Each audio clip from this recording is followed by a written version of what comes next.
Hello guys welcome to my channel bank Nifty masters. మీకు actually నాకు చాలామంది loss వస్తున్నాయి ఆప్షన్ బయింగ్‌లోని. ఎందుకు సార్ ఇలాగా?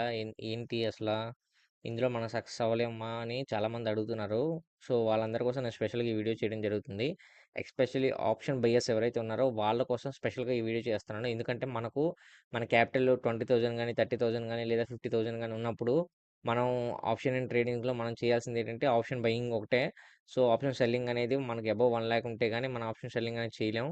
సో, అందుకు మనం ఆప్షన్ బయింగ్ అనేది చూజ్ చేసుకుంటాం. సో, ఆప్షన్ బయింగ్‌లో మనకేంటంటే లాస్‌కి వచ్చే ఛాన్సెస్ చాలా ఎక్కువుంటది. ప్రాఫిట్ వచ్చే ఛాన్సెస్ 5% ఉంటే లాస్ వచ్చే ఛాన్సెస్ 95% ఉంటదనమాట. సో, ఇది ఎందువల్ల మనకి ఇలా ఉంటది? ఎందుకు మనం దీన్ని